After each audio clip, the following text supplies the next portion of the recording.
July 31st, 2025. I'm going to go through some boilerplate and then we'll introduce everybody that's here at the tables. Pursuant to Chapter 22 of the Acts of 2022 as amended, this meeting is being conducted in a hybrid format. The public has been provided with adequate alternative means of access via Zoom as noted in the posted meeting notice, along with access and participation instructions. As chair, I hereby notify all participants that this meeting is also being recorded by the town through Hadley Media and will be made accessible to the public. In accordance with Mass General Law, Chapter 30A, Section 20F, any person who intends to record or transmit this meeting must inform the chair at this time. Nobody says they're recording. Okay, so at the select board table, Jay Nevin Smith, myself, Randy Unger, Paul Keegan, David Phil, and the HR director, Lauren Wilcox. At the podium is our interim town administrator, Mike Mason. We have the finance committee over here. I'm going to let you guys open your meeting and introduce yourselves.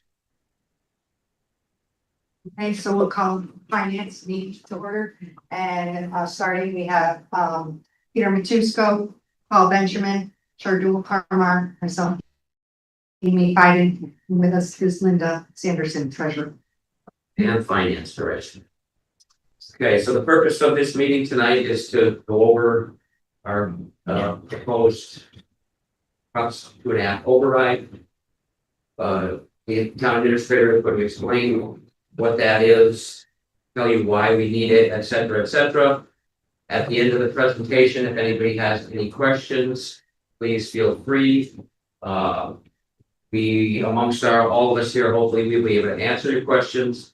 Keep in mind that the information you're getting tonight is the latest available information we have. It may change slightly between now and town meeting, but just understand we're doing the best we can with what we have. Town meeting date is September 9th at 7 o'clock at Hopkins Academy. And with that, Mr. Mason. Thank you, Randy. Good evening, everyone. So I just want to thank a few people for helping put this slideshow together. I will be going through the slideshow, and as the chair just mentioned, if the audience has any questions, if there's any questions from those folks online, please just raise your hand, and we will we'll have you ask your question before we go on to the next slide. And my hope is that if it's a data-driven question, Linda might be able to help us with that. Paul Benjamin helped us put together this slideshow. We're trying to keep it as simplistic as possible. Some of you are probably very well versed in tax overrides, and you may understand this. And I apologize for some of the elementary level information we're going to give you, but we really just want to make sure that we can cover everything so that everyone understands what's going on. So we'll start with this. What is a Prop 2.5 override? As many of you know, the town of Hadley currently has a Prop 2.5 tax increase. What that means is that annually, your taxes automatically will go up by 2.5% of what our total budget is. The idea behind that is to try to keep up with the normal increases that occur across town. Inflation, additional positions added, employee raises, and things like that. What the override part of that means is that we are at a point right now in Hadley where those 2.5% increases just simply are not enough. The way things have been going, we have been slowly falling behind year by year. And Linda, as the finance director, has essentially been trying to close this budget gap, these shortfalls each year. And we are in a situation right now where we've had some unforeseen increases in our insurance costs and things like that, which we will get into in a moment. And we need to request over and above tax increases from that 2.5%. Everything that you're going to see tonight, any of the numbers that we show you, are only for the override numbers. They do not include the Prop 2.5 part of it or any of the normal tax increases that you will see.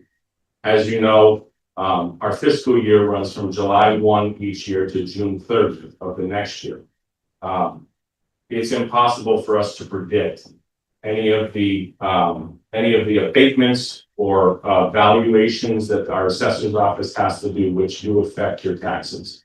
So all of the numbers that you're going to see here tonight, I'm going to really hammer on to make sure that folks know that this is what is over and above that 2.5%. So these are the two components for the override. We have a specific request that we're going to show you for the general operations budget. There are 3 parts to that. We'll break it out simply to really kind of be very specific as to what we're asking for. And then we have this capital maintenance fund, which we'll explain when we get to that point. The first part, the general operations budget, is really for your essential day-to-day service. It covers your public safety departments, DPW, all of your town departments, collector, assessor, all of those departments for your day-to-day function. And then the second part is capital type items. So those types of things are major building repairs, significant equipment purchases like fire trucks and DPW equipment. We used to have police cruisers in the capital fund each year, and then kind of infrastructure upkeep, your water lines, your sewer lines, things like that. When those things go down, they get massive expenses. We want to be able to have a fund here to be able to pay for those things in cash, so that we don't have to continue to follow. Both of those overrides that we just went through are going to be 2 separate overrides. You'll have your general operations budget override, and then you will have capital completely separate from that. So you can decide which one or none that you want. And both of those overrides have to pass 2 separate votes. They have to pass at town meeting, which, as the chair just mentioned, is going to be in early September. We'll get to that date at the end. And then if it passes, if either one of them pass at town meeting, then it goes to a ballot vote. Okay, so then you folks basically will have 2 chances to decide whether or not this is important enough for you. So here's part 1 of the general fund that we're looking for. That total on top is the total. The next 3 slides are going to build into that number. So essentially that general operational amount that we need is $2,250,624. The first part of it is for fire and EMS. For those of you who recall, a couple of years ago, our fire department went to a full 24/7 fire department, full-time firefighters for the first time in our history. The town never put the budget for those firefighters into the actual operational budget. The town had been utilizing a stabilization fund, which I'll get to in a few slides, to basically cover these costs in the hope and in the thought that we would be starting a ambulance service, which could hopefully recoup or at least mitigate the costs of an ambulance service. Since that time, with the funding problem that we're having right now, we put a pause on moving towards that ambulance service. However, we already have the staff and the equipment and everything that we need for this full-time fire department. And so what we need to do at this point is move this money into the operational budget. This is not covered anywhere. So that's the first part of this general fund that we need. Here's part 2. Again, that top number remains the same, but this is the second part that works into it. We need, that second bullet point below here, 338,404. What you saw on the last screen for the fire department, that 338,404 is essentially for all of the rest of the departments in town. There's approximately 21 or 22 other departments in town. This is what the other departments need to continue their operations into FY 26 and 27. This number on the bottom is unfortunately a massive mid-year health insurance increase that was unforeseen by anyone. The part on the bottom there, 330,000. That was an unforeseen health insurance increase, which came at the start of FY 26. So we already had to put $330,000 that we did not expect into this budget, which required us to cut the budgets of these departments. So we need to put this money back in, otherwise we're not going to be able to run these departments effectively, and it will affect the services now. So these two numbers essentially go together. This is for our health insurance, and we have been warned that as of July 1 next year, there will be another potential double-digit health insurance increase that we're going to have to cover. We don't even know what that's going to be yet. So there is a possibility that over the course of one fiscal year, the health insurance costs for this community is going to be potentially $1 million. I don't know any community that can sustain costs like that, having to put that into your operational budget. But that's really what we're faced with. And here is the final portion of that general fund $2.2 million request. We're going to get into what free cash is in a minute and where it comes from, but essentially, we had to use, well, let me start back a little further. Over the course of the last few years, the finance director working with finance committee and the select board have been trying to use less and less free cash to fund our budget. You don't want to use free cash just to balance things, okay? In previous years, this was how we balanced our budget. It was just a common thing that we took free cash that we had and we pushed it into the budget every time we had a shortfall. When Linda came on, we started to change that idea, and over the course of the last several years, we were using less and less.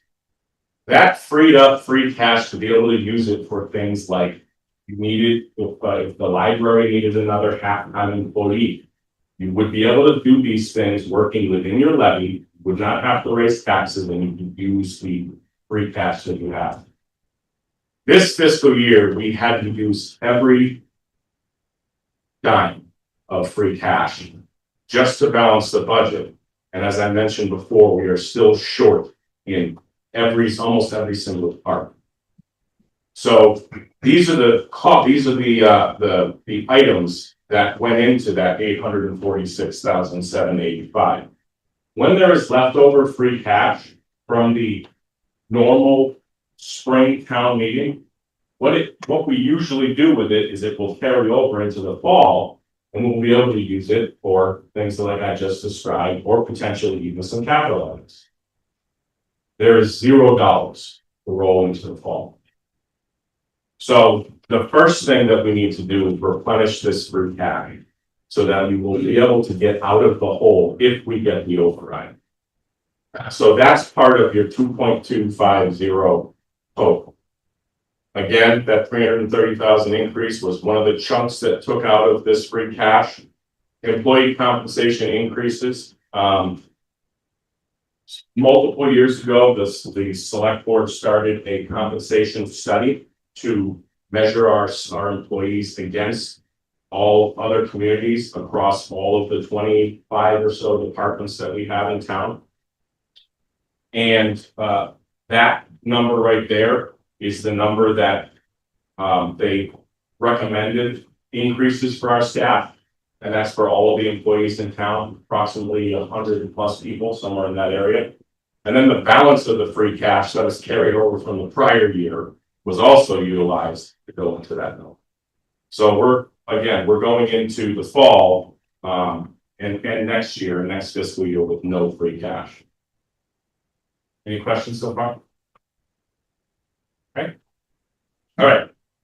We just wanted to show folks full-time equivalent comparisons, just so people understand the staffing situation here in Hadley.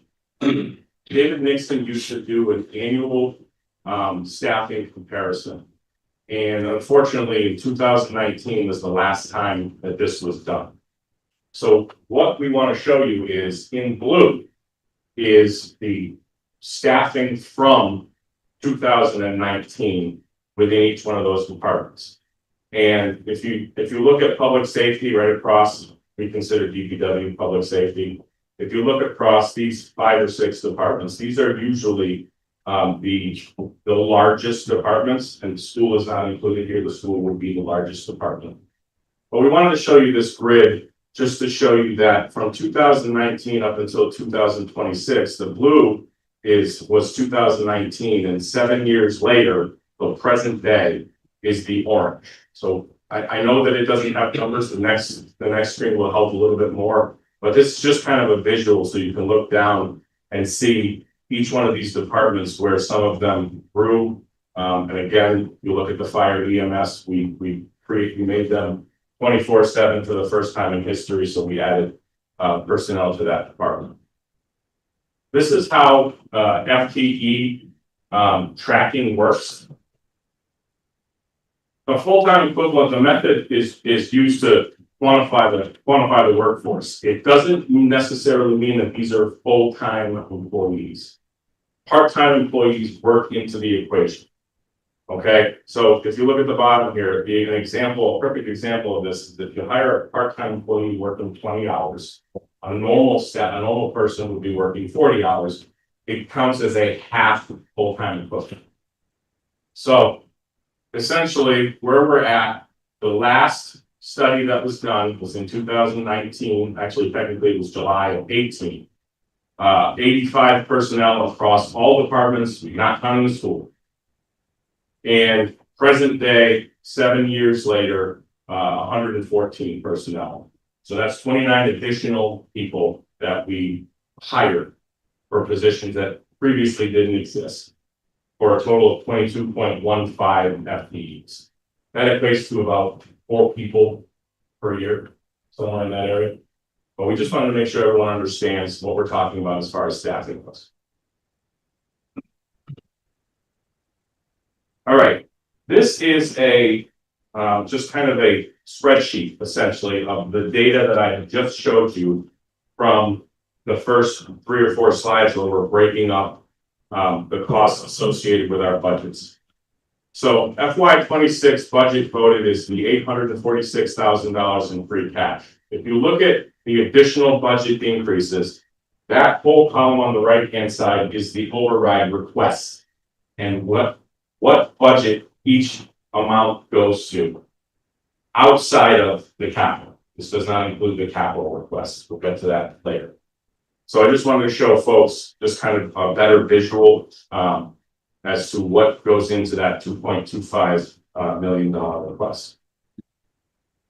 This sheet breaks it down by, I don't want to say department, how do we describe these? Government areas. Government areas. Okay, so public safety, as I mentioned before, covers police, dispatch, fire, EMS, and is there a portion of DPW in there, highway in that, or Just inspections? highway, not water and sewer. Highway and maintenance. Okay, and so I just wanted to show folks what we're looking at here. The FY26 general budget, general fund, those numbers in the darker shaded column are the numbers that you all approved at town meeting. Those are the numbers that you approved for the budget. Now, bear in mind, in order to put a budget in front of you at town meeting, the way that the budget process works is that each department has to put together their budget. They have to make a budget request. The first place that budget request goes is to the finance director.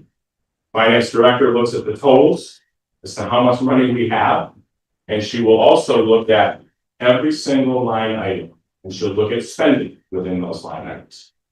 One of the first ways that she decides if an adjustment is necessary is she will look at the spending in the line item, and if someone has hit half of the fiscal year and they've only spent a tenth of the line item that they're requesting, we make an adjustment, we make a reduction in that line. And it's up to the department head to come in and explain to us why they need that money that's in that budget line.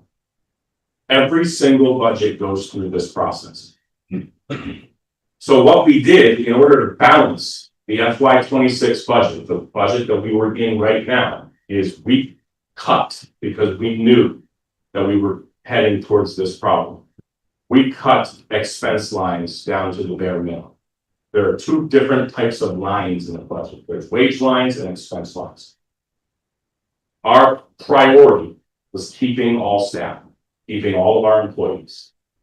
So we made significant reductions in everyone's, almost everyone's. Some departments are Department 1, and they're just bare bones, and there's nothing from cut. But we went through and we cut from all expense lines, almost every department. What you see on that right-hand side, after we made those cuts, when we knew we were headed towards potentially requesting an override, we called all the department heads back in. And we asked them to explain to us what it is that they needed so that they can continue operations. My department was one of them. I cut so much out of our IT line that by the end of FY26, I probably wouldn't have been able to pay for our telephones. That's the problem. The police department. So these are the things, these numbers on the right-hand side are the things that we asked the departments, what do you need back? Those numbers are much less than what the department heads told us, because the department heads came in and they did what they normally do in a budget cycle, and they said, I need this amount of money. We worked with the department heads to try to reduce this again and get it to a more palatable number. $1.4 million is a lot of money. It's a lot of money to ask you folks to try to come up with. So these, the numbers on the left and the numbers on the right have gone through multiple rounds of budget cuts. We are satisfied. I don't want to speak for Linda, but we are satisfied that we have reduced these budgets to the bare minimum, which will keep staffing and get the departments their next budget cycle. Does anyone have any questions on the general stabilization, or I'm sorry, the general override before we explain the capital stabilization, sir? Thank you. You said that there were 21 to 22 departments in town, 100+ town employees, and that some of these are departments of one. Yes, sir. Could you elucidate, what's a department of one? So if we just change the microphone, And what is that? she's the park and rec department. She's the only one. That's a paid position. Yes, sir. Second is, what is the town employees share percentage-wise of the health insurance? The town pays 65%. And has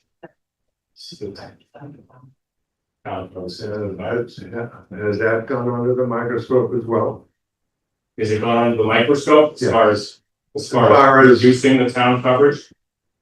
Reducing, balancing Yes.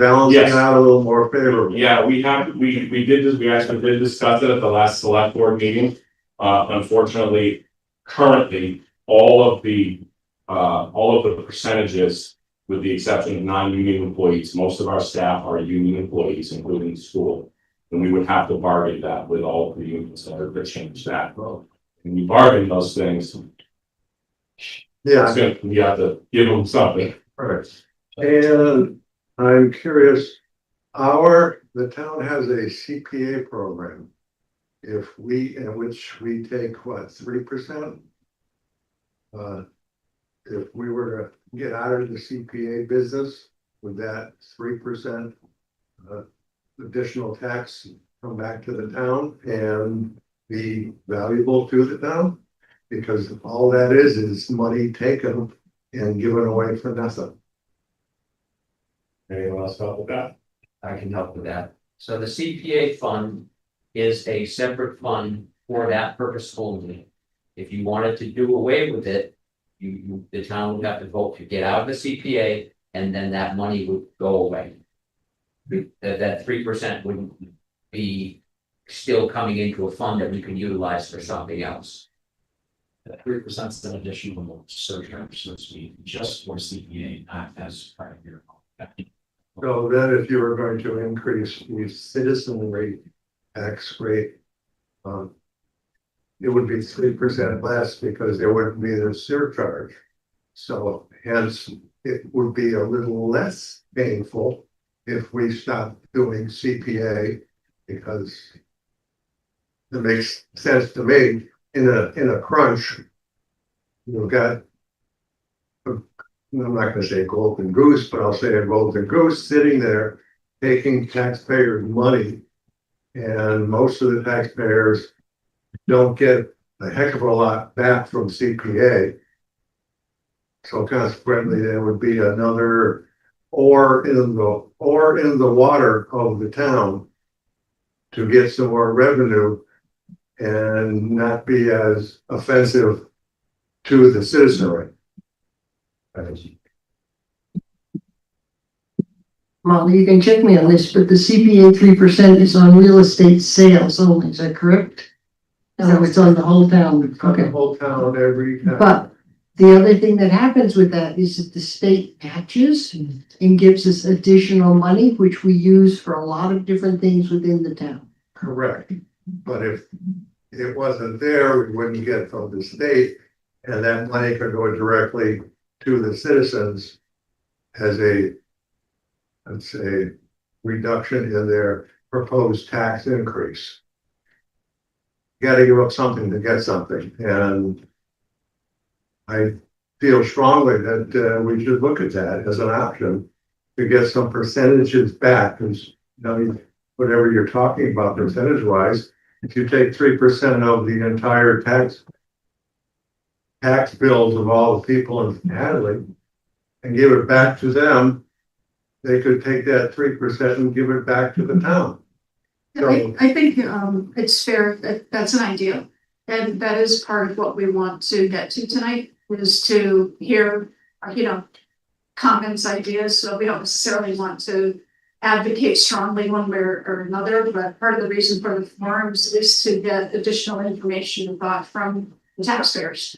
And to the extent that's something that you'd like us to look at, I think we should put it on the list. I know Mary Thayer's response already, but I think it's something that we should consider, so. That's right, consider it, because it might be a win-win, or it might be a win, tie game, but it couldn't be a negative. So, and just so you understand, if we talk about it, and I'm sure we're willing to talk about it, if we decide that that makes sense, it's gotta go to town meeting. Oh, get I voted. understand that, I'm going through the process. Yes. But I think if you start talking to those in town who do not benefit from CPA anything, they're gonna say, well, oh, they're taking 3% of my money, giving it to something to fix a barn somewhere that I never even see. We understand what you're saying, we can certainly look into it. Please, thank you. Could I add one more factor into that? We're talking tonight about we will be talking about the capital stabilization fund, where we would be taxing and putting money into that fund to spend on some capital purposes in town. Every dollar in that fund is coming from the taxpayer. When we have CPA and we put dollars into that money, we might have a capital project such as we have had on our own town buildings. But those aren't all just our dollars, they're matched by the state, and I think that's an important factor. I agree, it's, let's have it out there for discussion, but we do have, there is a benefit, we get more for our dollar from the CPA. They're not all spent on capital, I agree, and maybe more people have to be putting forth projects that you can see. I wouldn't want to be hasty and parting with what can be potentially a very valuable capital project resource for us. It has to be the right projects, but the fact that we get state support and state matching for those funds is to itemize a couple of projects, major town projects that we can say. Linda, maybe just in the spirit of time, I think, because the topic's been raised, I think we should provide that information, that these forums are gonna probably build on each other. That's the idea. Again, this is the first one, and hopefully each one, we may have a little bit more information that people have requested. Just one last thing, you gave $130,000 to Porter Huntington. And they're not even a town agency. These are voter decisions, the same voters. Let's not get into that right now. Oh, let's Keep moving along. We can have a list of examples of things that benefit everyone at a future meeting. Good. Move on, okay. So here is part 2 of the override request. This is the capital stabilization fund. This is a reminder, will be a completely separate vote, both at town meeting and if it passes at town meeting in the ballot box. These are just kind of very, very broad definitions of the types of things that we would use our capital stabilization fund for, and that we have used it for in the past. This right here is just a simple graph showing Hadley's tax rate from 2003 to current year. As you can see, at its highest, it was 1311. At its lowest, 884, that was in 2008. And then all the way down there on the end, currently 1163.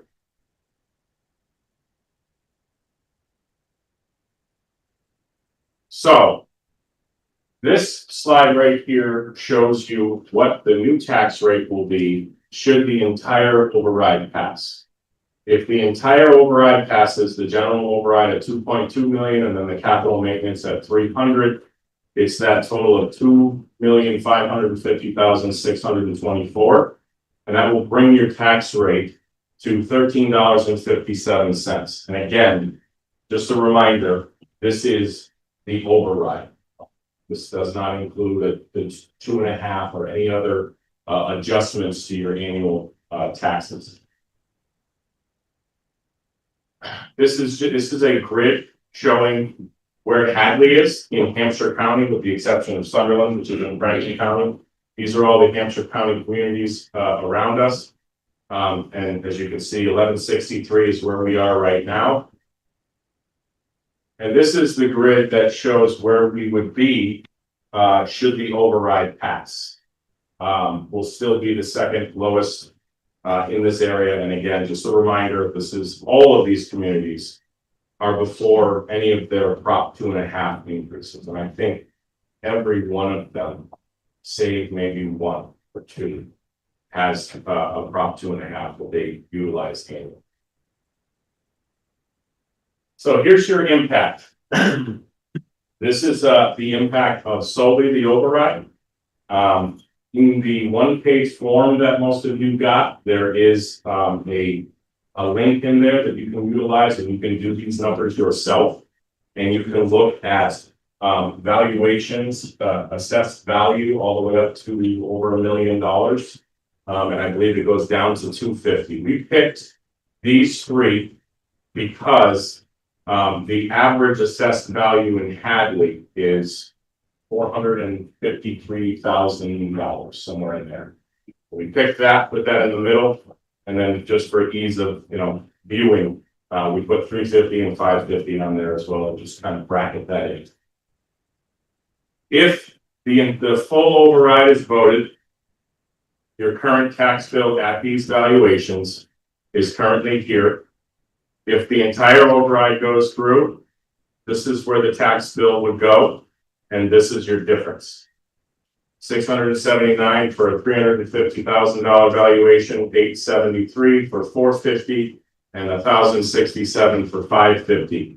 What those the numbers on the right hand side would be the monthly additions based upon these costs. And again, if you wanted to look this up, the website is right on there, and all you have to do is go to the drop down on top, find Hadley, to put all of the current information in, and then you can type in literally any number you want for an override, and it will give you all of these breakdowns.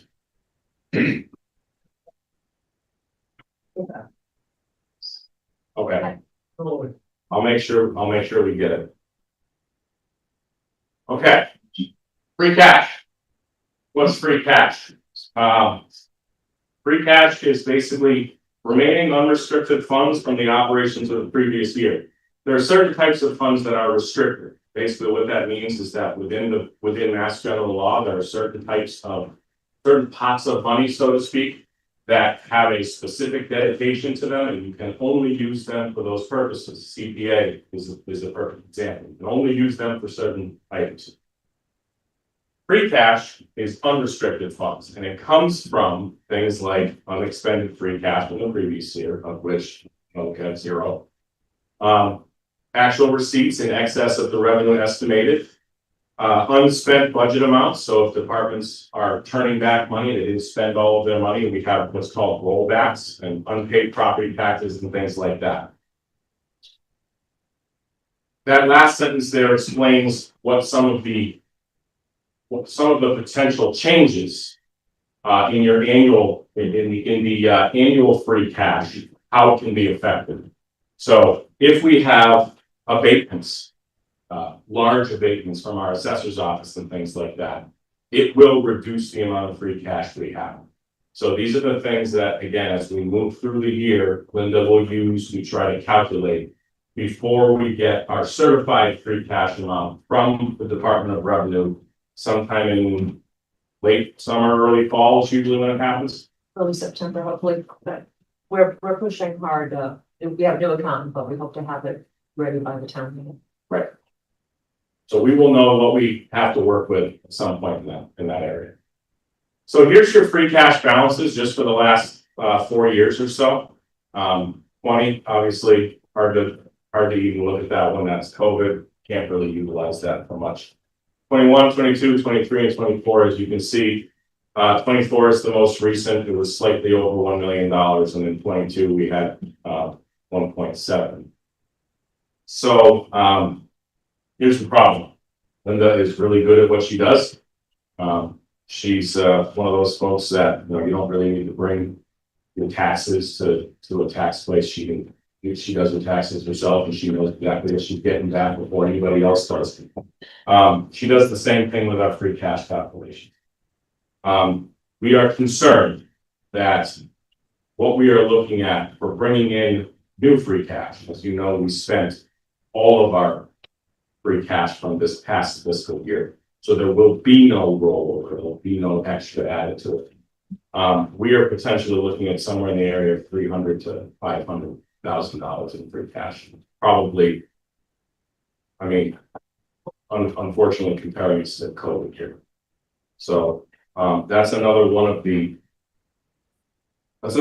things that is just impossible to prepare for in the building budget. Okay, stabilization fund. As I mentioned earlier when we were talking about the fire department, the town at least 2 town meetings, one I believe in the spring and one in the fall, utilized stabilization funds to cover the costs of your fire department personnel.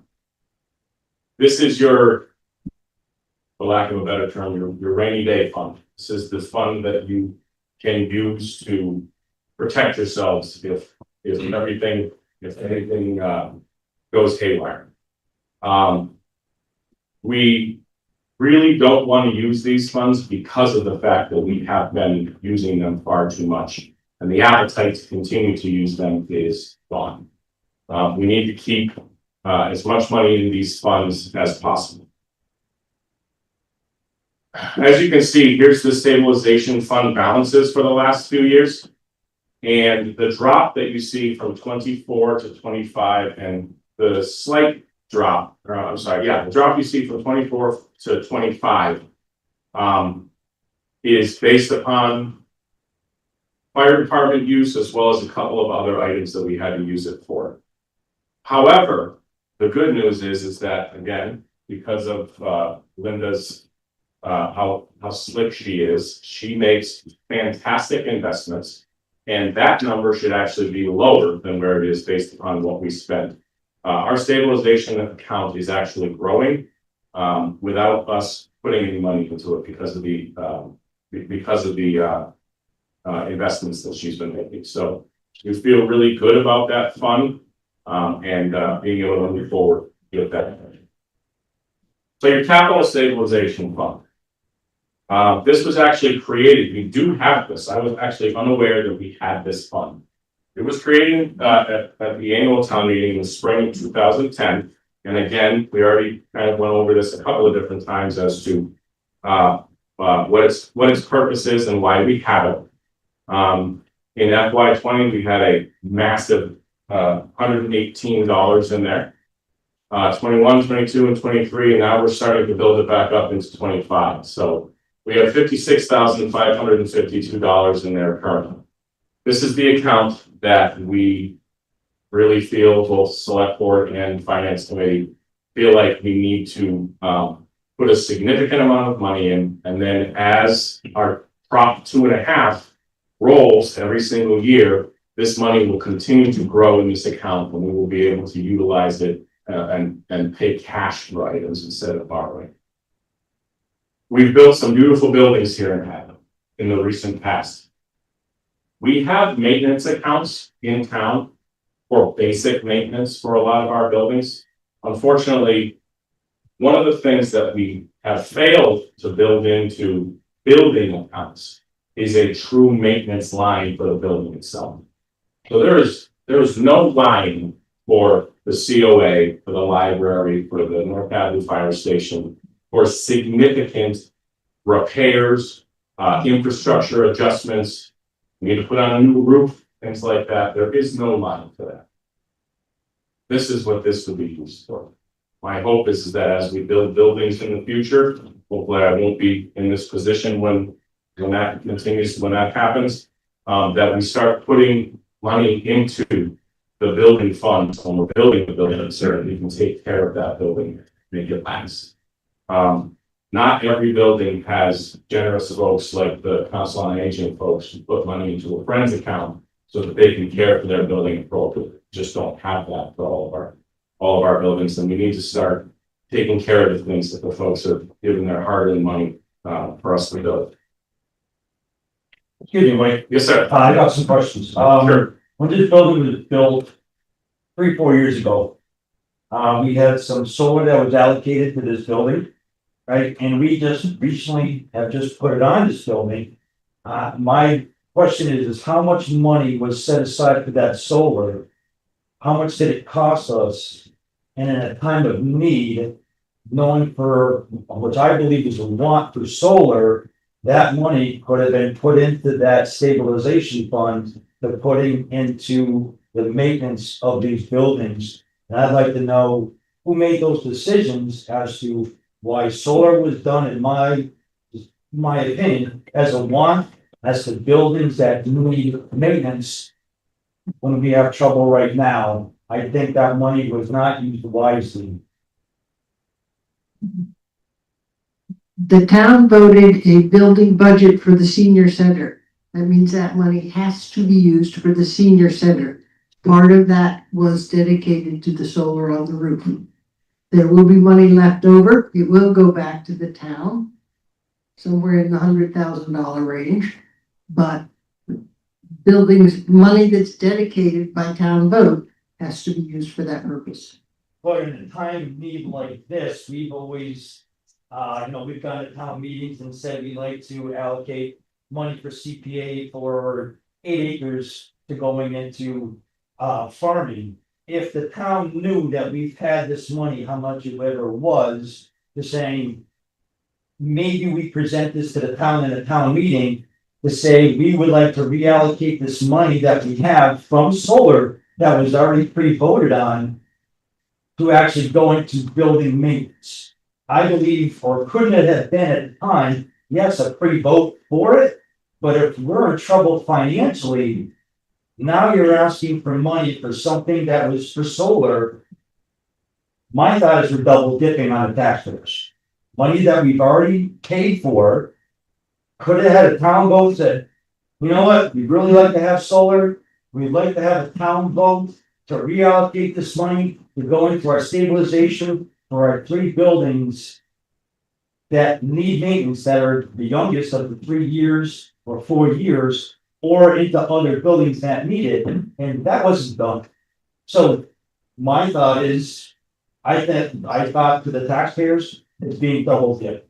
You had something that you wanted, you had the money, you could have done something with it, and now you want to ask the taxpayers more for having money for repairs, which you've already had. That's my thought. Jake, is the solar going on? Solar's on. Solar's on, We're waiting on one part to hook it in. and then we're gonna save on the electricity before we. Okay, so you're saving $400 a month as to $20,000, which might need for maintenance for this building and another building. So that's where my thought as to if repairs, painting, lights, HVAC, electrical, whatever outside. I don't think that money was thought as to where it should really go, as to me thinking you wanted solar, where it should have went to maintenance. That's all it's. I think I was just gonna ask, maybe if Linda could explain a little bit about, you know, when things are initially allocated, they come from certain buckets, and if it's not used and it goes back, it doesn't necessarily mean that it can be used for something different. Like, you know, like how we have the water and sewer, you know, if we have extra revenue, that has to go back to certain funds. So maybe if you could explain a little bit on that. Sure, we were lucky with all three of the buildings that, and I was, that what was ultimately voted for the construction of them, that the construction came in. Could you be a little louder? Sure, I'm sorry. It's on, so closer, okay. Get closer? Yeah. Okay, we were lucky with all three of the buildings that the project came in under what had been allocated. The full amount had been voted, they were all built over a couple of years. It was through COVID. It was we weren't sure what was gonna happen with COVID. But the construction went on, and I think one of the buildings opened, I think maybe this one or library actually opened during COVID. So some of the projects were halted, some of them were, I think each of the three buildings had a reason to hold back some money for a part that had something that hadn't gotten taken care of yet, but was in the original plans. And I think that dealing with the solar roof, as I understood, was in one of the plans, or at least something as the construction developed, that it was a part of it. I think with the fire station, I think it was the fiber optics. We had a project there that for one reason or other needed something to happen first and over time. So we actually have a balance still in all three of them. And I think the library maybe was something else that we were uncertain about, you know, what they would need to finish up with the roof. They hit a snag there. So we were, as taxpayers, lucky that for all of those three issues, or particularly the ones that they didn't need to come back for additional money. So when there is a balance in it, though, it's not going to sit there as a, it was for the construction of those buildings. And Amy's right that it has to stay in that slot until town meeting votes differently.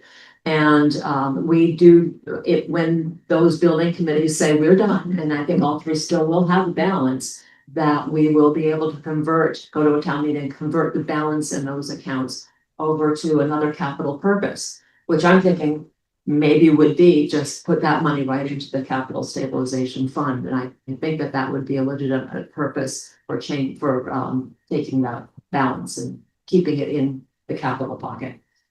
But with that, I'm still trying to understand, even though it might have been allocated for it. If the town was tough with money, and money was just sitting there for the past 4 years, I think it'd be easy to ask the taxpayers for maybe free cash flow and taking it out of solar than asking for $300,000 or more at raising taxes on. I was just thinking that was just used inappropriately. It could have been presented to the taxpayers, and all the meetings that we've had, just saying we want to change this money. I mean, it's done. What's done is done. It's up, and can't do anything about it. But my thought is the way that it was used, it was never presented that we had it. Try to getting us out of trouble, putting it into free cash, putting it into something else other than something that we wanted, it didn't need it, we need maintenance, and that was neglected. That's my thoughts on that. Whether it was going, I believe you can always go to avoid to say, because CPA money, I understand at 3%, which I have the same questions with you about, why can't we do something with changing the percentage, where does it go? It has to stay there.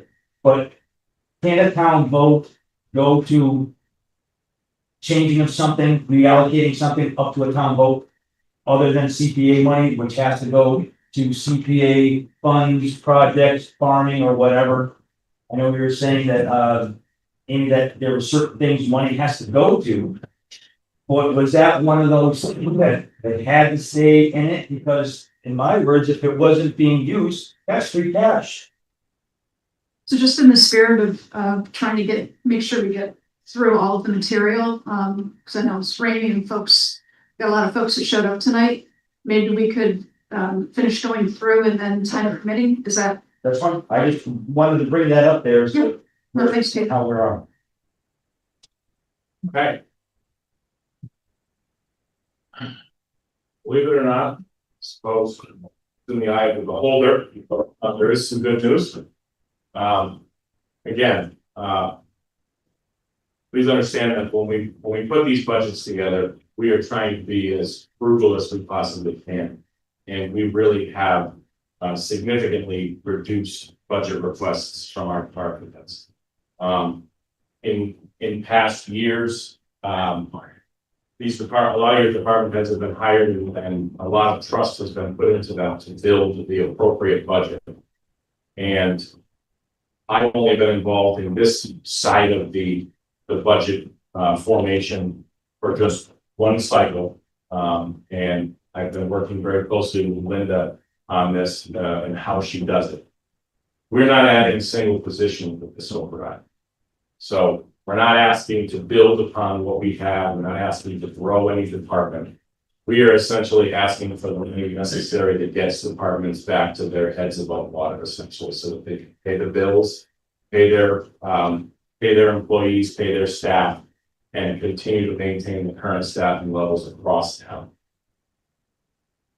We have maintained our bond rating. The bond rating has stayed AAA for how many years now? 5. 5 years. We've had a AAA bond rating, which allows us to borrow at incredibly good rates. And again, as I mentioned before, we have not had any layoffs or service cuts. And that goes all the way back to COVID. And it bears mentioning that with the fluctuation of your tax rate over the course of the past few years, we have still been able to provide all of the services that this town has come to enjoy throughout these years. And I think it's a testament to the leadership of the folks that are sitting at these two tables, that every single budget that has gone to town meeting has been approved by both of these groups of people at these tables, and then approved by town meeting, and we've been able to keep all of our staffing. This override will allow us to continue to do that. For those of you who can't think of a question right now, or you think of one after you go home tonight, there are 3 more of these. We're going to be doing 3 more public forums. They will be all here in person, and they will be also on Zoom. You're more than welcome to join either way. We welcome all ideas, as Molly had mentioned earlier. This isn't only for people to ask questions so that they can understand what's going on, or even potentially, have problems with how this happened, or how did we get here and all that. We're also soliciting any thoughts and ideas that folks have to put us in a better place. We are open to anything at this point. I do feel that we have really great leadership, really great financial minds at the helm of this town, but it's, I'm also one of those folks that believes that great ideas can come from anywhere. So please don't hesitate. Again, there's going to be 2 in the evening, and then we'll do 1 in midday. Here is your date for the special town meeting. As many of you know, we always have a special town meeting in October, I believe it usually is. And so we dubbed this the special town meeting. There will be 2 items on the agenda. One of them is an operational override, and one of them is the capital override. Those will be the only 2 items that we discuss, in the hopes that won't be there all night. But that's the slideshow. It may change slightly, as Randy mentioned earlier, as we learn more, if we get more information, there may be some slight modifications to it. I am not the best presenter in the world, so there's a chance that I may forget to say certain things in future meetings or leave things out. So I'm going to do the best that I can, but we're going to try to keep it as straightforward and the same, so that if you come to one public forum, you've seen the slideshow and we know where we are. So with that,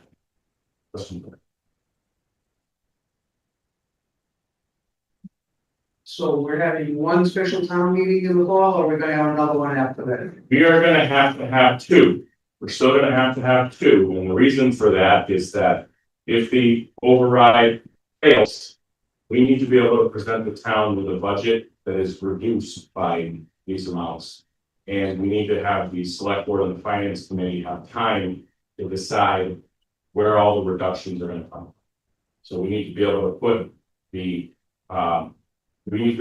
another budget forward to move forward after that if the override fails. I have a point about the CPA. I am going to imagine that this is something that you can't just jump in and jump out willy-nilly. And I know that people who got into CPA sooner rather than later have slightly more favorable terms. And if you get out and you get back in, does that put you at the end of the line and jeopardize what funds you have matched? I'm gonna guess yes. That's what I was told. But one of the original members of the CPA committee, and because, as you said, we've been in so long and we have a 3% surcharge, but we get the maximum that the state will give anybody. They have one round of giving, and sometimes there's 2 and 3, and we usually get something every time where other towns will not. So I would say that if we were to try to jump in and out, they would not be in favor on that. It would be a royal pain to do it anyhow, because we've got to go to town meeting every time to get in and get out. But we'll find out. Bring more information back. Thank you.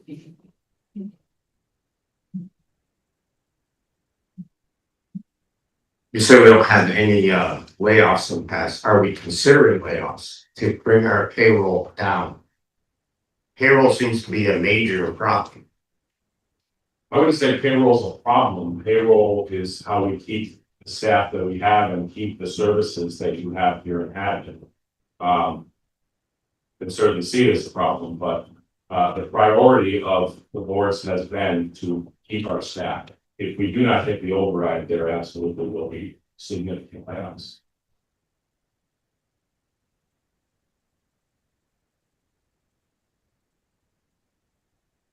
I just, can we go back to the slide with the comparing us to other towns in terms of our tax rate? Or, because I think you need to understand the significance of that. I used to live in Northampton. And we didn't get to vote on what they spent. What the one, Yeah, where after the override? that was funny, because I have to say, Sutherland's not in our county. So even after the override, we're gonna be number 1 lowest. Okay, it's nice to be at the bottom sometimes. Okay. That took a lot of work. That took the work of these few folks here, all the committees that are there, the volunteers, my committee that I'm on, Peter's.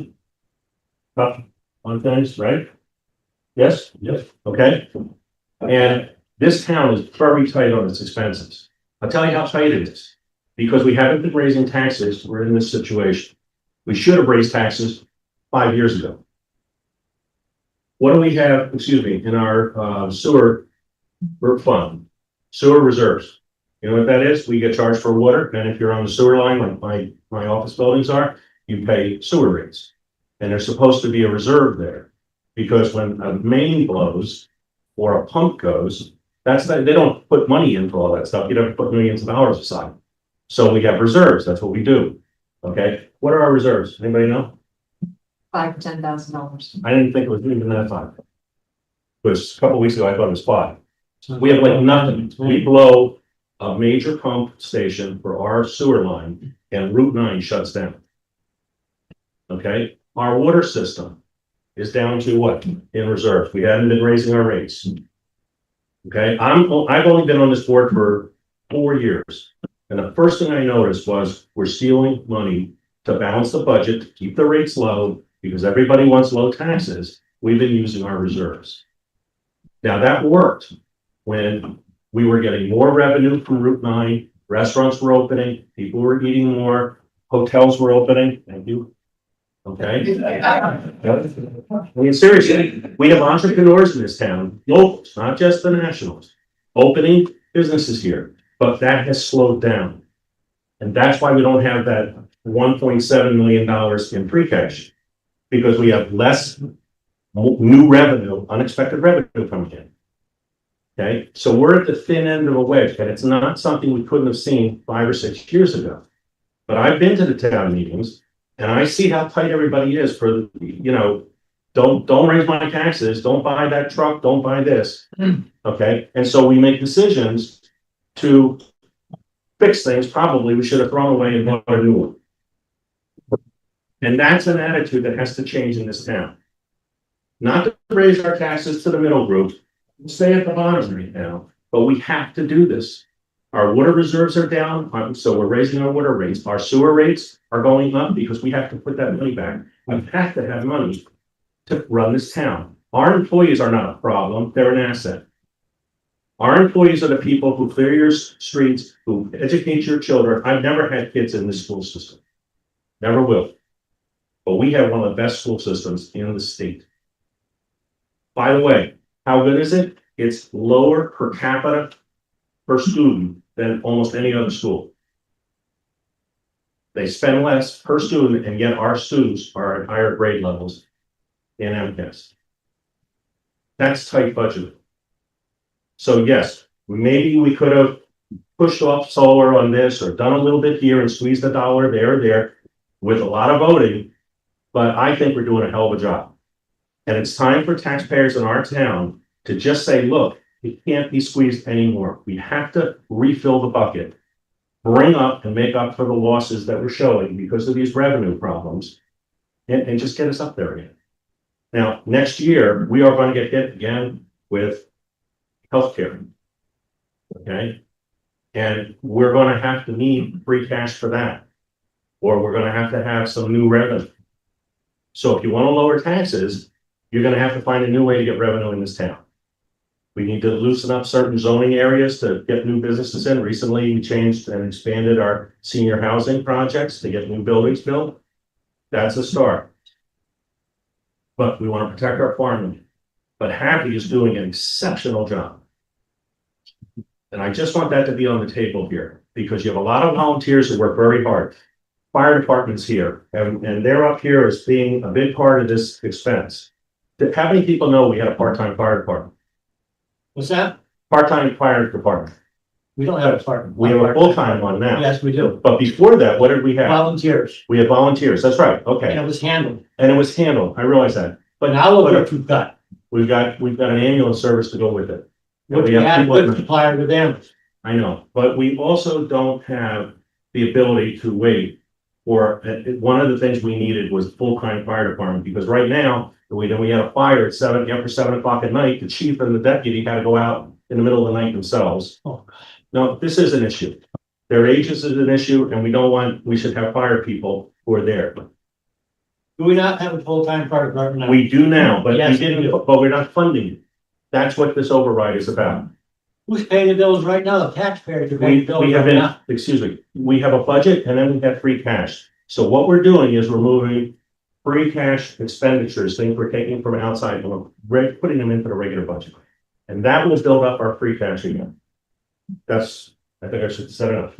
Paul, that money for what you're saying, for, to go from part-time to full-time, Uh-huh. that money came from stabilization. It didn't come from, it came from taxpayers in the sense that we had stabilization, but it wasn't coming from the tax levy.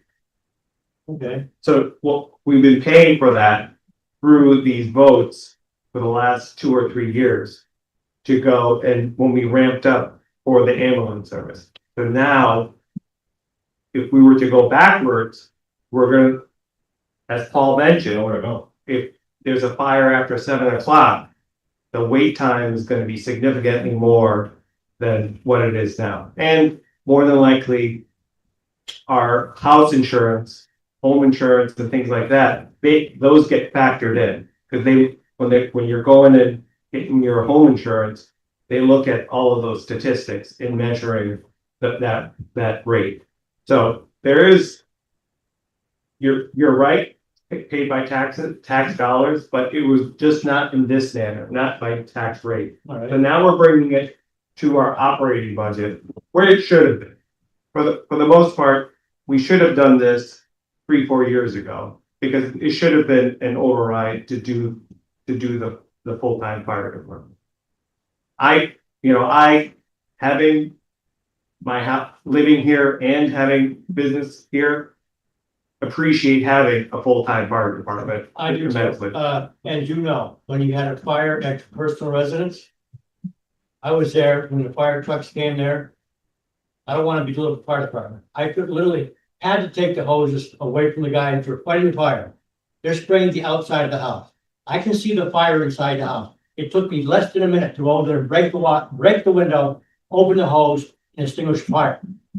Well, I think that was also because we had a volunteer fire department. Now we have professionals who are now full-time fire departments who are fully trained and wouldn't have that much of an issue. Exactly, and think about, I don't think it was as a game, but I remember growing up and going to firemen musters. And is what that is competition between fire departments. And there's obstacles and ways to put fires out. It's just competition that keeps firefighters sharp. Mike Spankerby is more than capable, that's not what I'm saying, but that is just something would be entertaining for our youth and people to watch what our fire department usually do. No, I agree. Let's keep the discussion to the money, please. No, I just want to go and say that this override is full-time fire department is dependent on this override. I think we were talking about cuts and things like that. That's going to be a significant cut. That would be probably the first thing that's going to get impacted if this override doesn't move forward. I just want everybody to understand that there is a lot of other things that I think everybody's making great points on, but this is probably the most critical item on this override is this fire department. If the funding for the fire department staffing was expected to be a long-term funding commitment, why was it, and if so, why was it funded as a year-to-year project and not into the general fund as a line item for each year? Now, that's a great question, and the reason is that we had an expectation that once the ambulance service, the second ambulance would transition to the primary ambulance, and we would have the income from that to go and offset the increase in fire department costs, because our fire department, our firefighters are also the EMS and basically staffing that ambulance at the same time. In other words, if there's a call for an ambulance, there's a firefighter / EMS EMT person that was supposed to be going into that ambulance. We've decided to not proceed with the ambulance going to full ALS. We do have a second to call ambulance. We do have a contractor, which, by the way, doesn't cost us anything. I just want to make sure everybody understands it. Amherst would have cost us $300,000 to $500,000. The current ambulance contractor that we have is zero, based on the reimbursement that they charge us a dollar amount. They need a certain revenue amount, we get that money back. And so far, we haven't really had to pay anything for that ambulance service or minimal so that's actually worked out for the town. It's been a great decision for having that service. But now that we are not going forward with that, with transitioning to a Hadley fully staffed ambulance service, we have a choice. We can either go back to a part-time fire department, or we go and fund a full-time fire department through our budget process. Okay. Alex, you got somebody online?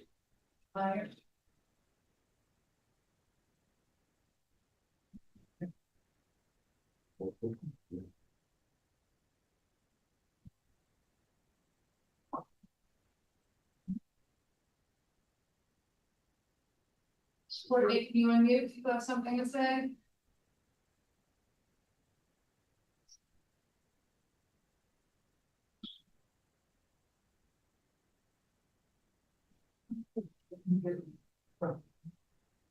Alex, do you have, can you get a hold of her, Mike, or no? Okay, so. You want me to message her? Okay. Try, this gentleman here, like, and Peter. When she log on. Yeah. Just let her log back here. Else. Yeah, so Just for my edification and clarification. The numbers that you put in for the override, does that include the auto magic through, proposition 2.5? No, sir. So that's 2.5% on top of what you're presenting? And does that include the 3% CPA, which is a surcharge on? So now we're talking several more percentage points of an increase?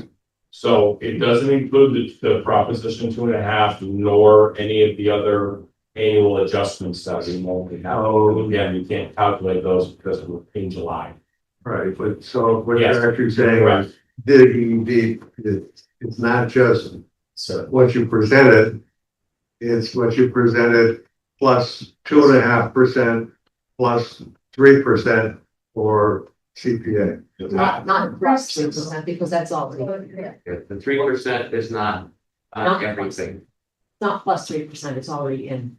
They're talking, this is about what the increase would be to your budget. It wouldn't be an increase. And not- CPI. And not everybody's gonna experience an increase in that 2.5%. That 2.5% gets reallocated based on everybody's assessment. So some people's assessments, their house value might go down. Businesses might go down, businesses might go up. So not everybody's going to experience that 2.5%. But it's still gonna be in the mix for That's correct. tax base.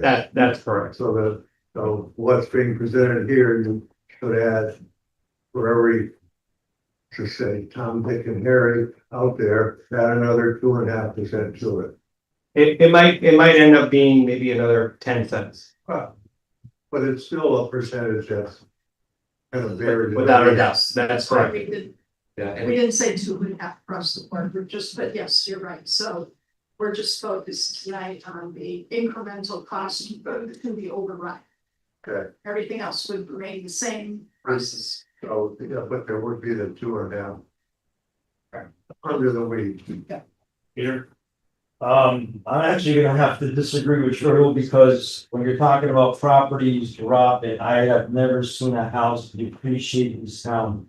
For my taxes from 2022 to 26, my assessment went up $120,000, which is an additional $2,000 from what it was. So not only are we gonna be having this tax increase, we're gonna be having our assessment value that everybody's gonna have to be thinking about that additional fee. Not just your taxes, but just the additional assessment, because houses are great in this town, they're hardly ever gonna be finding any houses for sale. Because everybody loves this town because of the taxes are so low. My question is for you, and maybe you might know, Ray, you might know, whatever. How many, out of the 29 people that we've added, how many of them are fire, EMS, DPW, and police? And is the reason why to compensate for Route 9 because of how busy Route 9 is? Or is that just the way how the departments work? Just a question. It's hard to answer over the course of 7 years. Right. I can tell you that I looked at the police and the dispatch stats today, because those are the only ones that I can tell just by looking. Right. And over the course of that time, we hired one extra dispatcher. I'm sorry, not over the course of the time. From 2019 until present day, so 7.5 years or so, we did hire three new dispatchers so that we could handle full-time operations while handling EMD, emergency medical dispatch, and I believe 2 police officers. For the fire department additions were the to go 24/7 couple, so I believe it was four total individuals. DPW hired individuals for plowing, mechanic, things like that, but again, I don't know the departments inside and out. There were several departments which you'll see a huge jump, but it's only because the department had 1 person and they hired a 7, so it looks like it did double, things like that. But again, these are all additions that went through a normal budget process, went through finance committee, went through select board, and were approved additions and then went through town meeting as well. Oh, I'm not questioning that, but my Yeah. thought is that is to the reasoning, and people aren't gonna like this, am I for raising taxes? Absolutely not. But if the reason for having all of these extra hires, this extra equipment, these constables that we've said that we voted on that have the same things that they can do as police officers. Has anybody thought about, they're saying options are open, is there anything, a split tax to Route 9? That been up on the table or thought of that? It has numerous times. So we've done that once, as far as I know in our history, and that was during COVID. And we shifted 10%, I believe. Yeah, so an additional 10% of the tax burden was on the commercial properties. It's certainly something that I'd like to look into for the future, especially if this passes, because to help defray the cost for the residential, the people that actually live here. But it's something that happens at the tax classification hearing, which I believe is a spring every year. Or November, okay, so we would need to get this out of the way first to decide, yes, we're gonna do this, or no, we're not gonna do this, and then we can have that conversation of, should we shift more onto the businesses on Route 9? And we have to remember there are other businesses in North Hadley on River Drive that could be affected as well, but do we want to try to make the Walmart's pay more? Maybe, but we need to decide this first. Right, in order for it to have its maximum effectiveness, based upon what you're saying, you would have to get the override. And make that adjustment. Yeah. So someone else got Could we go back to the slide that showed the increase for households? Sure.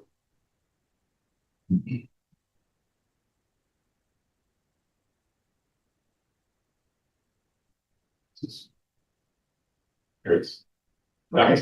Yeah, so what I'm trying to get a handle on is, if I'm paying, I'm somewhere in there, let's say I'm paying $4,000 a year right now, okay? That's current tax bill is $1163. Now, that does not include the 2.5 that we've already voted on, or does it? No, it does not. Does not, It's okay. only the override. Okay, so I'll pay another $200 already, okay? It depends on your assessed value. Yeah, I'm assuming it's. Sure. Okay. Yeah. So for that line, I know it's a couple $100 for what we already voted for. And now if this passes, it might be another $200. So I'm paying a total of $400 to $500 for my house, for that $350, $400,000, paying another $500 a year in taxes. 79. Am I right? You got 679 now for the override. Plus whatever your increase is going to be, Yeah. the normal increase. Okay, that's what I'm trying to get my head around. And personally, I say that's money well spent, it's good value, I had no problem paying it, even though I want to fix it up. I'm getting my money's worth. And I also want to say thank you to all of you people for the hard work you've done, all volunteers. And this town runs on volunteers, pretty much, in addition to the professionals that we need to have. To have a, to have a town that we value, and that's why people move into this town. It's not just because the tax rate's low, it's because it's a great town with great services for an extremely great value. And I'm supporting override and yeah, do I like paying more taxes? No, I don't like paying more for anything, but I do it because I get something in return. And I appreciate all your work. Thank you for that, sir. Thank you. I'm Lynn Latham and I'm chairman of the library trustees. And just to the question about the number of people, I'd just like to mention very, very quickly that from the old library to the new library, we have had 0.5 FTE increase.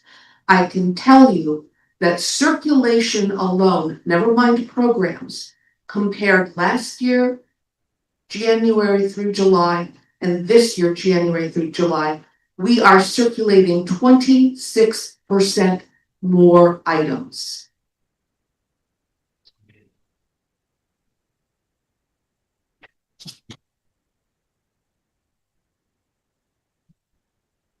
I had a question about the healthcare costs. So are those costs that are, is it a combination that new hires are needing health insurance, or is this just an increase in health insurance costs for town employees? And can you explain why it's such a huge increase? Yes, so it's not new hires, it's anyone that utilizes our health insurance, current employees, as well as Jane just mentioned, the retirees that we cover. Lauren can probably explain better than I can, but I'll try. Lauren's our HR director, she's been in meetings all week long about this increase. We are members of the Hampshire County Health Insurance Trust. And there are 70 or so some odd members of that trust. And they explained to us several months ago when we got the first massive increase of 330,000, that because of several very high dollar claims that they were dealing with, they would have to make with that first increase. We complied, added that money to our budget. That's $330,000 in roughly cash that we were now unable to use. Then, on the day that we met with the select board and the finance committee to have our first real discussion about an override, earlier that morning, pretty much out of the blue, Lauren, they notified us of that massive $400,000+ increase on top of it. They had previously told us that it was going to be a mid-year double-digit increase, but they didn't know what the number was going to be. So they had guessed between 15 and 20%. We factored the 20% in, and unfortunately, we were right on the money. They bumped it by 20%. Then they warned us that next July 1 there'll be another increase, and it was specifically, correct me if I'm wrong, Lauren, it was specifically due to any high dollar claims that they were having. Essentially, they said that if they didn't get, apparently every member of the trust is allowed to vote on these additions. If it were to be voted down, they advised us that essentially the trust would close its doors. They would go out of business. Is that accurate? As of September 1st. Mike, I An think article in today's paper. the key Yeah. point is, I think that might just be missing for some folks, is that insurance trust is a captive. It means that we're self-insured. So unlike the Blue Cross Blue Shield and commercial coverage that you see otherwise, the claims experience of the pool is what drives the performance of the trust. So that's why when you have the planets line up wrong and you have a handful of very high dollar claims, very expensive cancer treatments, whatever, it affects the finances of the trust. So that's why it's so different.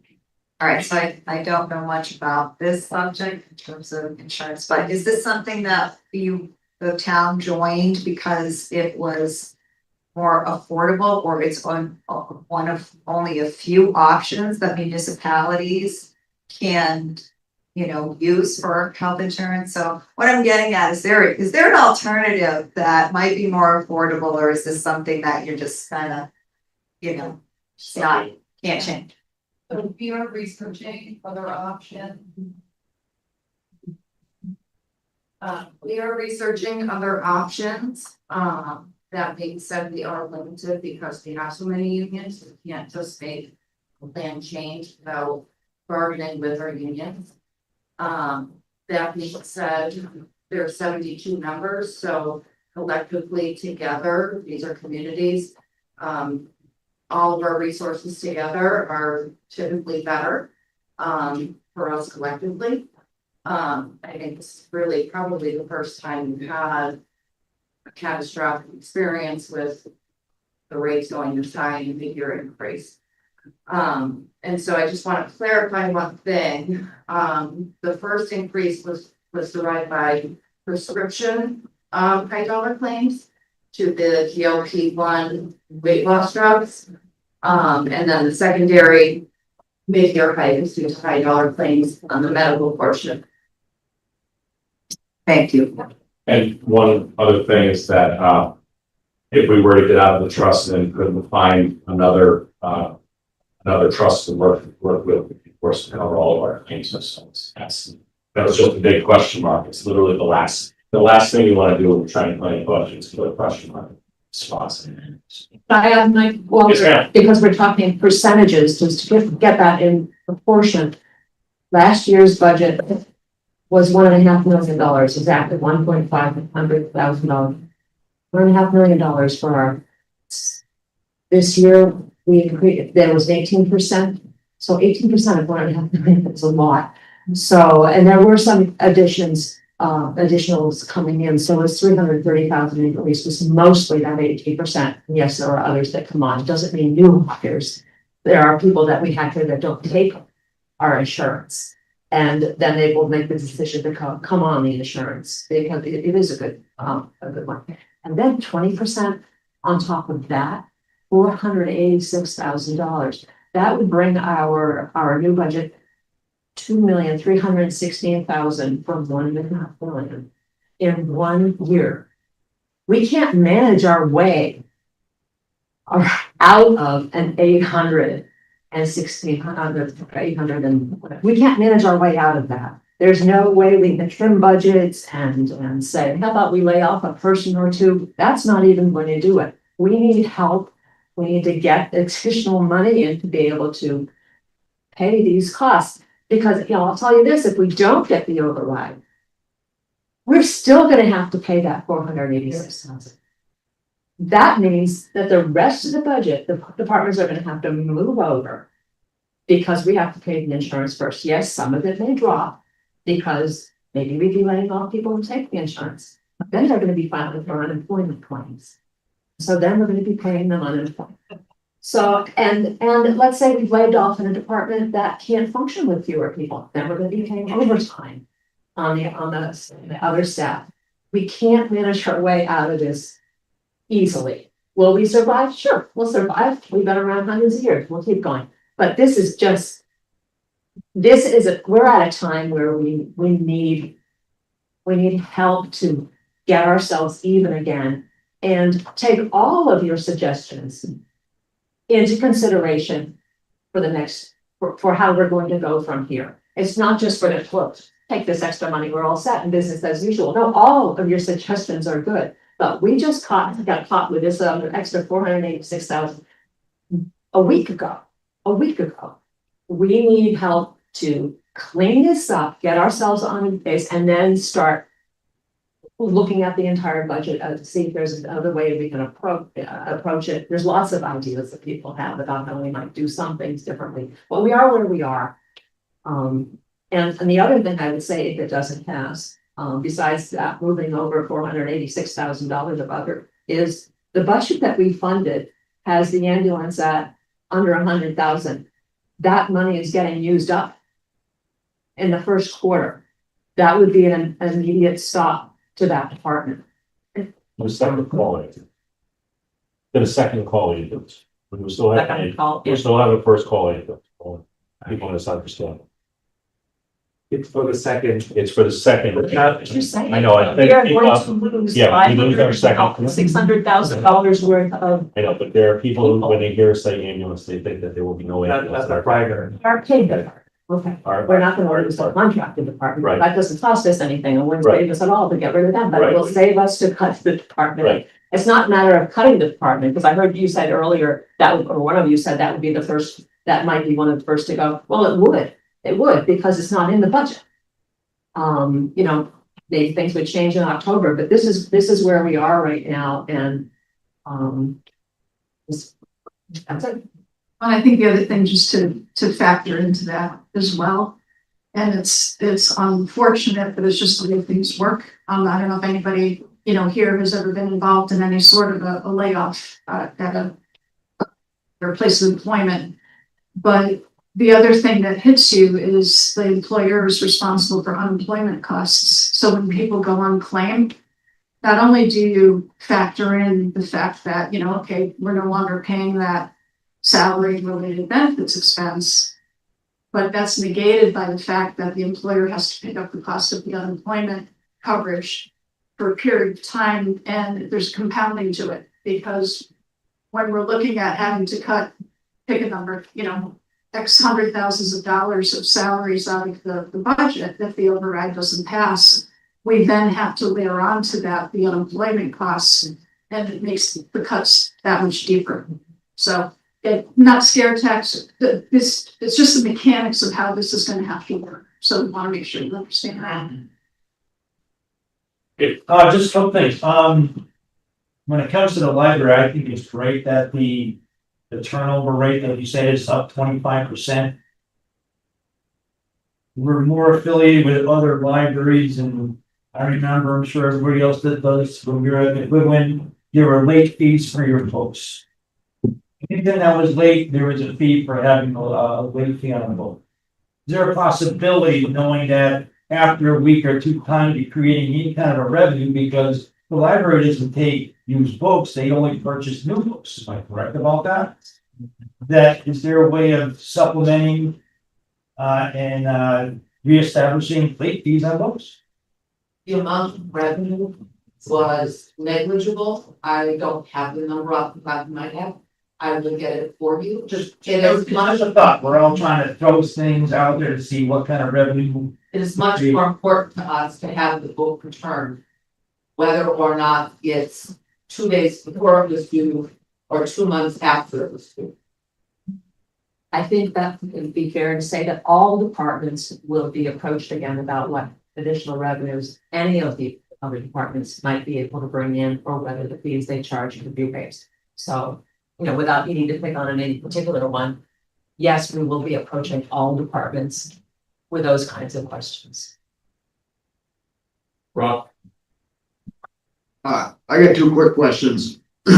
One of them, the clarifying question this gentleman brought up is that if the override passes and we go to the 1357,000 or whatever it is it my understanding correct that it may be more than that because of a natural increase in the taxes as well, or is it just definitely going to be the 1357? So the 1357 is only for the override. It's only for the money that we are requesting right here.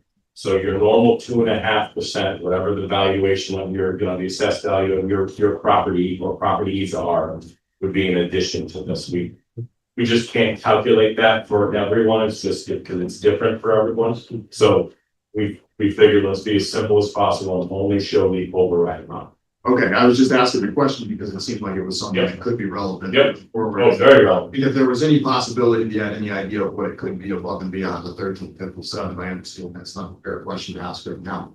The other question I had is on one of your previous slides, going back several years ago, we were proposing that the override being at 1357. We were at $13 and change a number of years ago. And more of a technical question is how we went from the 1311, I can't really see the number, to Yeah, to where we dropped down so substantially, it kind of came back up and really asking the question as an informational question as to how the budget works or how that kind of happened. It's almost a foreign concept to some people. I think the taxes could go down. Right. So I'm just kind of curious about how that works, and that's really. It's a great question. Actually, when Paul helped us put this slide together, I did the same thing. And I said, what was going on in 08, or what was going on in 2004? And so I don't know if anybody else can help with that. Assessed values. Yeah. Assessed values come into play here, so just the calculation, the tax rate is something we kind of back into, right? So we figure out the levy, what that dollar amount is, and then we divide it. So that's what determines the tax rate. So I would imagine back in 08, I don't know this for a fact, but it's possible that the assessed values, there was some fluctuation in those particular years. And I believe in those years, there was a lot of commercial development. Yeah. It was, Right. you know, Right, so the tax the base, commercial base that we want to penalize more and double pay. They're the ones that effectively are, drove the rate down. our rate of $13.11 back then would be about $22 today. I just want to make sure that the commercial base is the reason why you're not paying $30 per thousand right now. So Susan has her hand raised, and I guarantee she'll have the answer. Yeah, so in 2004, that's when the borrowing began for the police station and the new elementary school.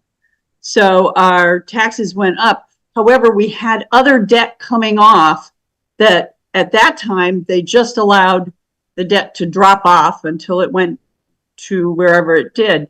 Now, what we tend to do is try to keep the debt level so that you don't have these wild fluctuations in tax rate.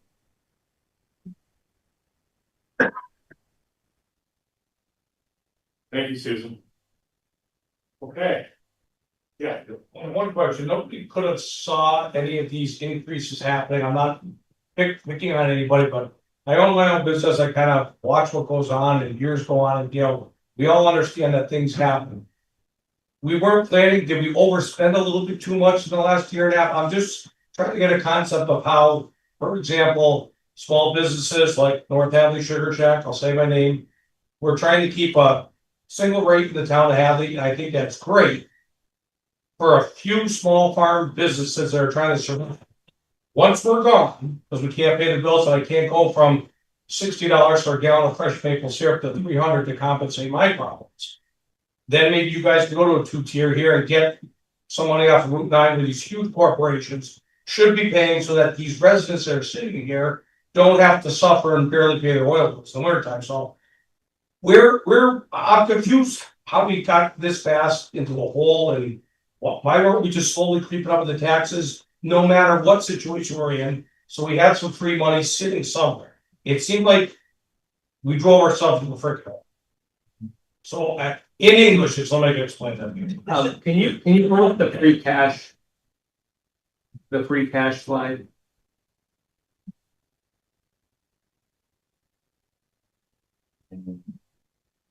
The actual description of it? No, the one the year over year where we Oh, had. yes.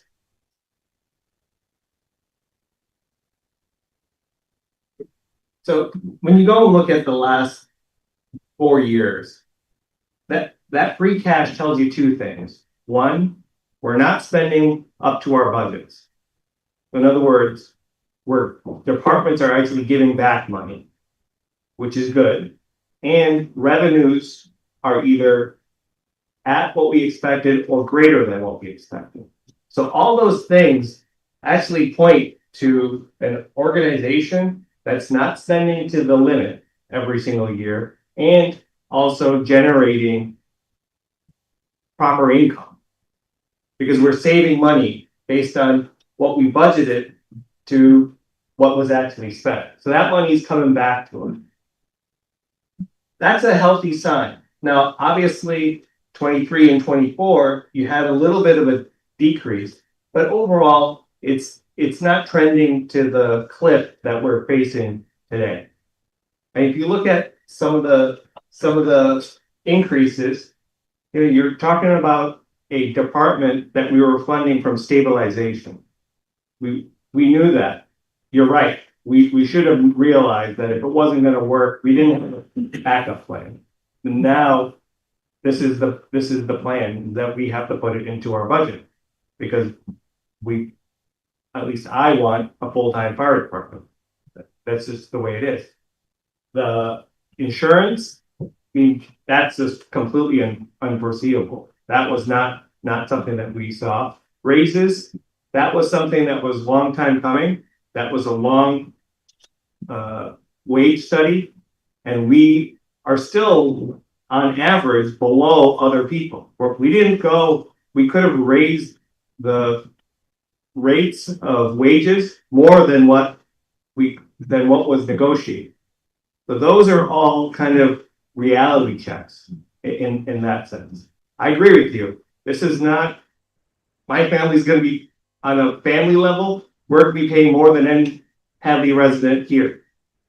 Without a doubt, we're gonna be paying tens of thousands of dollars more. That is correct, Yeah. and that's where I'm going with this, is you're looking at small businesses and families and stuff like that.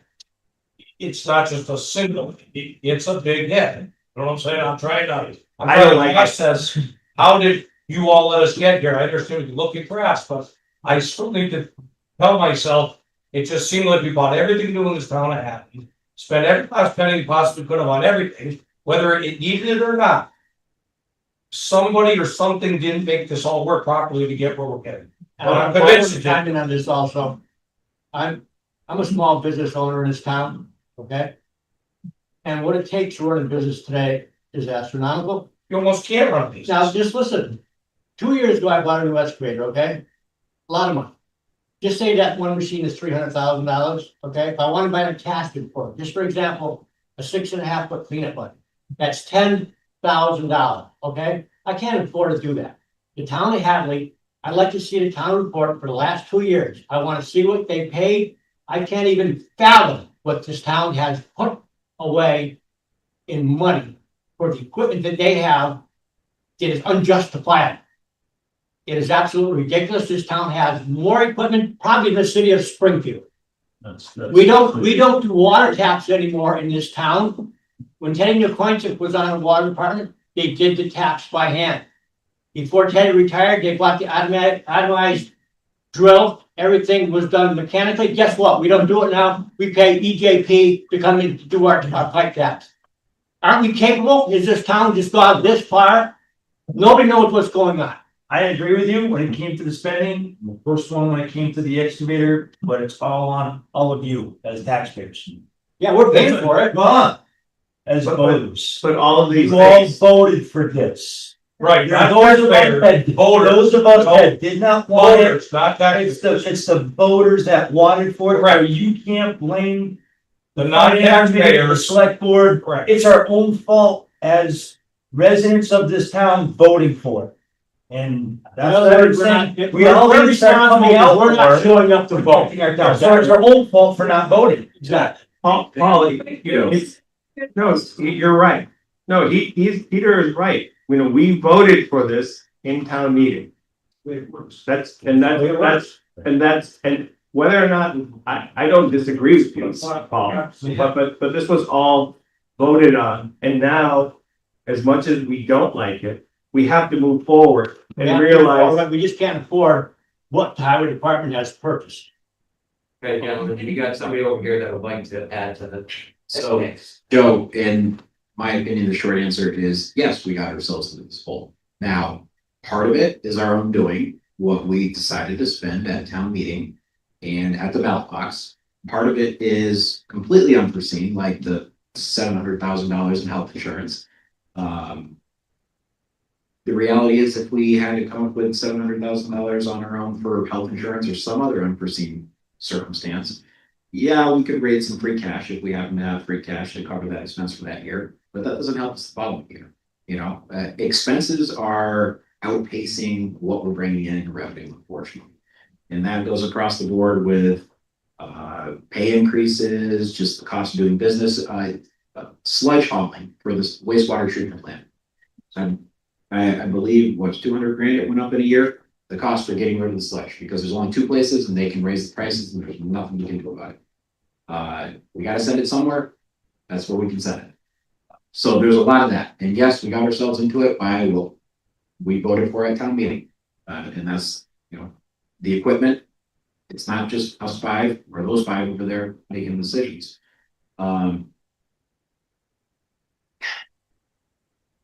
Yes, there's always things that can be cut. There's always things that can be reduced. And like people have brought up fees, things like that, all of it should be looked at continuously. Should we split the tax rate? Maybe not. What's the benefits? What are the drawbacks of doing that? But the ambulance, for example, as we were talking about, we were taking from stabilization initially to fund the ambulance, the startup for our own ALS service. The idea was that it would be self-sustaining once we got it running. The ambulance revenue fund, revolving fund, right, would cover a lot of the costs of the ambulance and possibly make us money down the line. We made the decision recently that we were going to put that on pause because there was a lot of cash that we had to outlay in order to get started up, and we thought that this was not the right time for it. So yeah, we had to raise stabilization, we had to do that, but the reality is we had to hire firefighters and EMTs in order to staff that ambulance. And we had to hire firefighters and EMTs in order to go to a 24-hour fire department. So the question everybody has to answer when it comes to this override is, do you want to keep exactly what we have in this town now or not? I'm not saying one way or another, but you as voters have to decide it. Do you want a 24-hour fire department? Do you want the senior center to be open the hours it is? Do you want the library to be open the hours it is? Do you want to be able to go into town hall to pay your tax bill or ask a question? So those are all the things. In order to do that, you have to vote yes on the override. If you say we have too much services, then you're against the override. And the only answer is layoffs, because we can cut $100,000 for a solar system. Sure, we could have put that into savings, into stabilization. That still doesn't cover 700 grand in healthcare expenses. It doesn't cover $250,000 in union negotiated salary increases that we have no say over at this point that's been agreed to. So the money has to come somewhere. And yeah, we can cut things here and there in operational budget, but the vast majority of that is going to have to be salaries. And I don't disagree, but what I'm saying is, if we honed it a little bit and did a little more savings throughout the whole time, I'm sure there's lawsuits every page and probably don't want to talk about. We got a brand new library that needs a roof. How many years has it been? Who was overseeing that? Shame on them. Where's the accountability? We're just gonna blow that money right there. So I mean, those are the things that are frustrating to me as a taxpayer. I think there's a lot of wastefulness going on, and we just brush it under the carpet and let's raise the taxes or figure something. Let's not talk about it. I want to talk about it. I think we should tighten up and start saving every little penny we'll have. And I agree with you, as far as tightening up where we can. And absolutely, there's always waste in every business, every form of government. There's always things that can be done better. So like when we talk about, hey, can we charge some fees? Can we capture some of this revenue another way? Absolutely, we should be working at it. But when it comes to this year, we have to make the decision. Do we want to keep the staffing and the services we have, or do we want to reduce it? Because there's no way that we can raise $2 million in late book fees at the library in the next couple of months. So that's what it boils down to. Just one thing, Joe, to add too, because we've had this discussion at our joint committee meetings. I hope you believe us when we say, we don't like being here either. However, we have to deal with it from a leadership standpoint. But we only want to do this once, right? I mean, I'm not a Hadley historian, but my understanding, I've only lived here since 1999. I believe I was told 1980 something.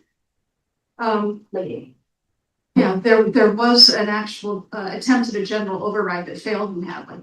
And it's been crickets ever since. I mean, we've managed, since that time. I think it's been a pretty good run.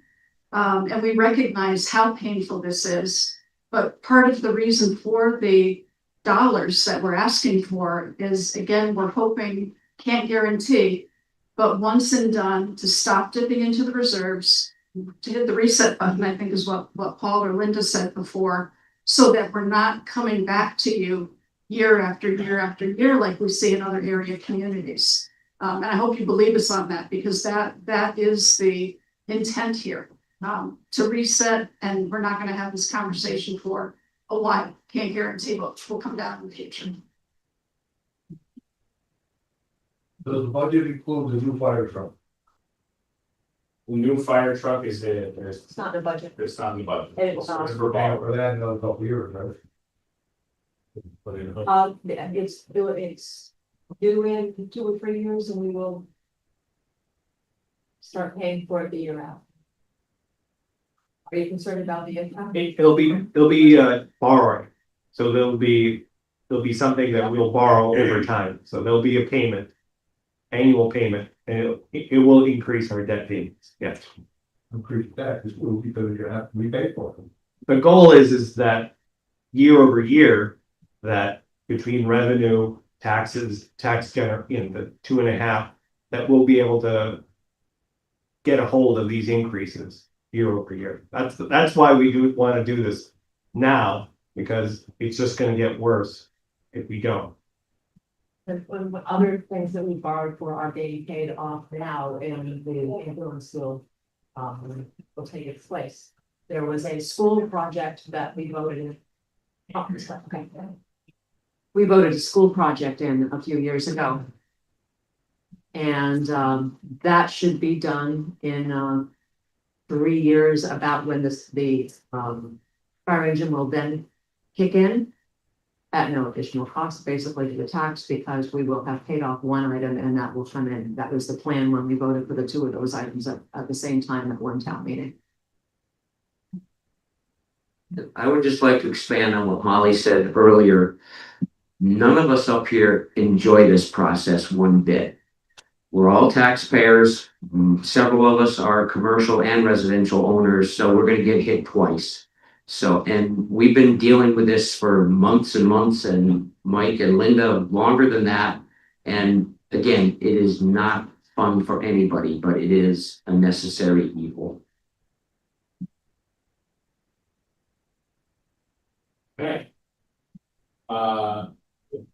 There are no other questions. Oh, yes. Yeah. Fire away. Got a little notepad full. I just appreciate that it was brought up about the health expenses. I own a business too, and the rates go up every year, and I want to know if what you're proposing is planning for the fact that you're gonna hit again and again and again. Because the population is aging, chronic illness is not getting healed, it's just getting medicated. I am concerned about that. Then the answer is yes. We are prepping for what is coming in the future. If we can get us back to our heads above water, that will allow us to utilize our free cash the way that it was meant to be used. So if we get hit with a percentage of healthcare increases that we were unprepared for, that's what we should be using that. Well, we need to have it. So yes, we are building this based on that. Primary say, one of the things that we did when we've been through this process a lot. And originally, we were looking for a capital maintenance plan of 500,000. But at that time, we didn't have the increases in the healthcare. So we would have been actually lower than we are now in total, and we would have been putting aside, assuming that a second part of the override passed, $500 million. Which means very quickly, we would get to a point where we can have major impacts on future purchasing. Okay, we lowered it to 3. In fact, there was even talk when all these extra expenses came in, should we maybe just put that off for another year? We are committed that we have to draw a line and do things differently. And that reset, part of that is putting aside money for maintenance and capital. Ideally, we would go back up to 500, but in lieu of what we have here, is at least a very good start. Okay. Yes. Anybody else have any questions? Comments? And then more forums, so you can come back. Yes. So thank you all for coming, and as Mike said earlier, if you come up with any questions or ideas, please come to another forum and let us know what you think. More than welcome to email or call me directly as well, if it's just something you want me to answer, as best I can. I guess that motion, yeah, we need a motion. I'll make a motion to close the finance meeting. Okay, I follow, like, I turn off. Favor? Aye. Hey. Yeah, it is.